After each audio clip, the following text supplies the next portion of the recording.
आगे देखिए, आगे दिया है क्वेश्चन नंबर 13। क्वेश्चन नंबर 13 में 13 नहीं सॉरी 14 है ना। क्वेश्चन नंबर 14 में कह रहा है क्या, एल जो है, एल दिया है एक्स वाई तल में स्थित समस्त रेखाओं का समोच्च। एक्स वाई तल में स्थित समस्त रेखाओं का समोच्च है, एक्स वाई तल जो है उसमें जो रेखा दिया हो उस समस्त रेखाओं का समोच्च क्या है, एल है। कह रहा है कि आर जो रिलेशन दिया उस सब रेखाओं में से जो आर रिलेशन दिया है दो रेखाओं के बीच, वह कह रहा है क्या, L1 L2 such that L1 समांतर है L2 के। दो रेखा जो है वो रिलेशन दिया है, किसी दो रेखाओं के बीच जो रिलेशन है उसमें कह रहा है L1 समांतर है किसके, L2 के। अब आपको क्या दिखाना है इसमें, इसमें आपको दिखाना है जो ये रिफ्लेक्सिव है या नहीं, सिमेट्रिक है या नहीं, और ट्रांजिटिव है या नहीं, ये दिखाना है। ठीक है, तो दिखाते हैं। सबसे पहले क्या होगा कि थोड़ा सा इसको हम डिटेल में लिख देते हैं, ठीक है ना, जो जैसा आप पहले लिखना चाहिए था यहाँ लिख देते हैं। हम जानते हैं कि कोई भी रेखा ये ले लें, कोई भी रेखा ये स्वयं के समांतर होते हैं।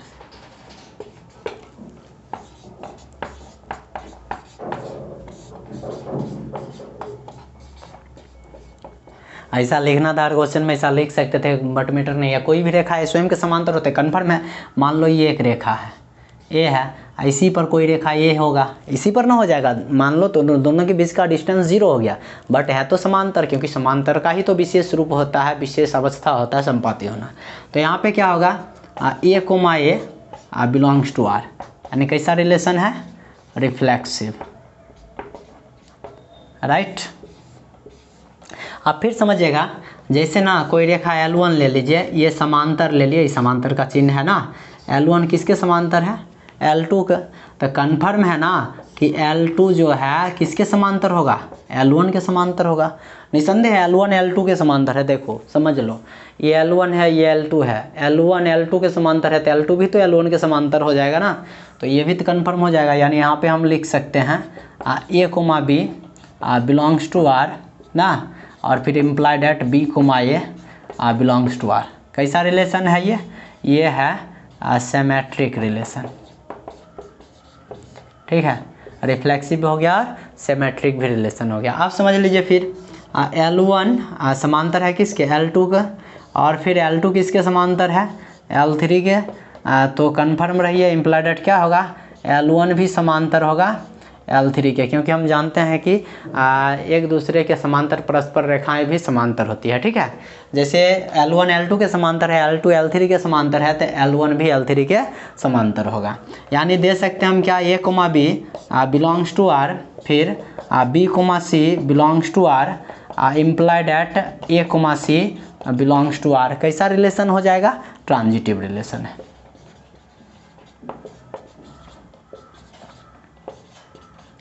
यानी यहाँ से क्लियर हो जाता है कि वैसा रिलेशन जो रिफ्लेक्सिव, सिमेट्रिक, ट्रांजिटिव तीनों हो जाता है। अगर रिफ्लेक्सिव भी हो गया, सिमेट्रिक भी हो गया, ट्रांजिटिव भी हो गया, तो ये हो जाएगा इक्विवेलेंस रिलेशन। सो हम बोल सकते हैं ये जो दिया हुआ रिलेशन है ये एक इक्विवेलेंस रिलेशन है, ठीक है। नोट कीजिए, इसमें कुछ और पार्ट्स है इस क्वेश्चन का, उसको देखते हैं।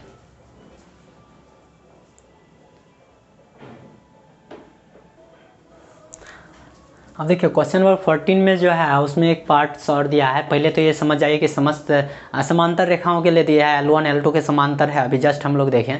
उसमें कह रहा है कि आपको एक इक्वेशन दिया है, समीकरण दिया है y = 2x + 4 के संबंधित समस्त रेखाओं का समोच्च लिखना है। अब बताइए इसके समांतर जो भी रेखा है उस सबको लिखना है। तो थोड़ा सा बेसिक चीज़ समझते हैं एकदम ईजी वे में। क्लास 10th में आप देखे होंगे कि a1x + b1y = c1, फिर था a2x + b2y = c2। समांतर होने के लिए क्या था, a1/a2 बराबर b1/b2 बराबर नहीं है c1/c2, यही देखे थे। इस कंडीशन में समांतर होता था। तो यहाँ पे अगर उस बेस पे हम सेट करें, देखिए क्या आ जाएगा, -2x, इसको उस पार ले लेते हैं, -2x + y = 4। ले लिए। अगर इसके समांतर रेखाओं का समोच्च लिखना तो कुछ नहीं करते हैं, A1/A2 बराबर B1/B2 होना चाहिए, मतलब बराबर ले सकते हैं, A1/A2 बराबर लेते हैं, B1/B2 दोनों बराबर भी ले सकते हैं। तो यहाँ पर लिख लेते हैं फिर -2x प्लस y बराबर C1/C2, ये खाली इक्वल नहीं होना चाहिए। 4 की जगह यहाँ कुछ भी ले लेंगे, कुछ भी क्या K ले लेते हैं, यहाँ पर K ले लिए, यानी इसको डायरेक्ट यही चाहिए था, हमको चाहिए था कि नहीं, समस्त रेखाओं का समुच्च इसको दे दिया। आप K की जगह कोई 2 3 5 4 छोड़ के जो भी नंबर है आप लिखते जाओ, टोटल का टोटल इस लाइन के पैरेलल हो जाएगा, ठीक है। यानी लिख सकते हैं डायरेक्टली इसको y इक्वल टू कितना, y इक्वल टू लिख सकते हैं 2x और प्लस K, कंप्लीट। ये हो गया क्वेश्चन नंबर 14 पूरा। अब 2 ऑब्जेक्टिव क्वेश्चन है जिसको हम लोग देखते हैं और कहानी रिलेशन का यहाँ से हो जाएगा ख़त्म। फिर हम लोग चलेंगे फंक्शन में।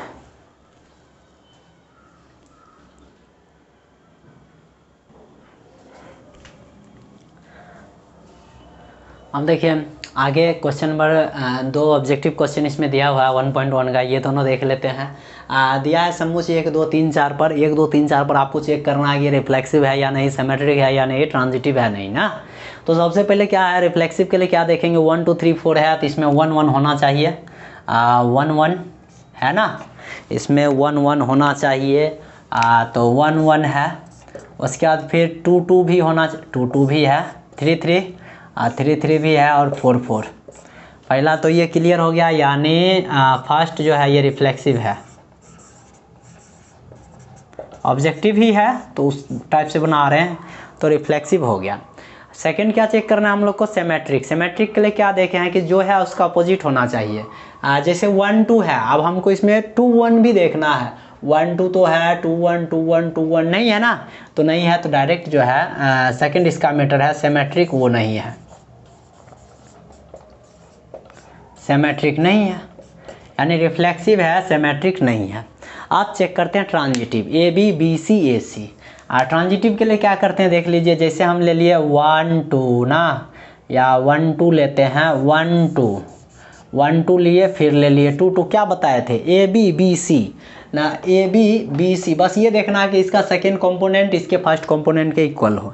तो AB BC आना चाहिए क्या, AC यानी 1 2 1 2 तो है ही है, यहाँ से हो गया। और चेक कर लेते हैं 1 3 3 3 आना चाहिए 1 3, ये भी है। अच्छा फिर देखते हैं 3 2 3 2 2 2, अगर लेते हैं 3 2 और फिर लेते हैं 2 2 तो आना चाहिए क्या 3 2 3 2 तो है, यानी ट्रांजिटिव रिलेशन ये हो गया। यानी थर्ड जो है ये क्या हो गया, ट्रांजिटिव है। यानी क्या हो गया, रिफ्लेक्सिव ट्रांजिटिव है बट सिमेट्रिक नहीं है, यानी स्वतुल्य संक्रामक है, सम्मित नहीं है, स्वतुल्य संक्रामक है, सम्मित नहीं है। ऑप्शन नंबर बी, यानी 15 का जो करेक्ट आंसर होगा वो होगा बी नंबर ऑप्शन, ठीक है। हम यहाँ ऑप्शन नहीं लिखे हैं। अब देखिए फिर 16 में कह रहा है कि R इक्वल टू एक नेचुरल नंबर में चलना है, काउंटिंग जो भी नंबर है नेचुरल नंबर में आपको चलना है। नेचुरल नंबर में बोल रहा है कि जो ऑर्डरेड पेयर लिखना है आपको A, B के फॉर्म में लिखना है, ठीक है, ये क्लियर हो गया। फिर कह रहा है कि A इक्वल टू आपको B-2 दिया हुआ है।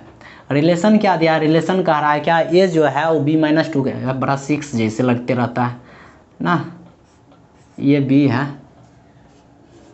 और यहाँ ये जो है ना ये भी B है और यहाँ ये है 6, हाँ थोड़ा तो अंतर है। चलो अब कह रहा है कि ये जो है वो B-2 के इक्वल है, यानी A और B के बीच का जो डिफरेंस है वो 2 है। और कह रहा है B 6 से बड़ा है, B 6 से बड़ा मतलब क्या, ये B है तो B जो है यानी बाद वाला जो है सेकंड कंपोनेंट ऑर्डरेड पेयर का वो 6 से बड़ा होगा, 6 से बड़ा, तो ये तो कट हो गया पहले ही, ये ऑप्शन हो ही नहीं सकता क्योंकि सेकंड जो है वो कितना 6 से बड़ा होना चाहिए, यहाँ तो 4 है, ये नहीं होगा, ये हो सकता है 8 है, ये हो सकता है, ये सब हो सकता है। अब फिर क्या कह रहा है, यहाँ कह रहा है चूँकि आपको कह रहा है A इक्वल टू B-2 ना, तो B इक्वल टू कितना करेंगे A+2, B इक्वल टू कितना करेंगे A+2 कर लेंगे। B इक्वल टू A+2 मतलब क्या, A जितना होगा उससे 2 ज़्यादा है B, A जितना होगा उससे 2 ज़्यादा है B, ये कितना है 3, इससे 2 ज़्यादा 5 होना चाहिए, ये तो होगा नहीं, ठीक है।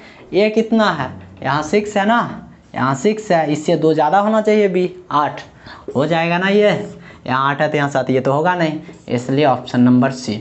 और इस तरह से आखिरकार आज रिलेशन का हो गया सुखद अंत।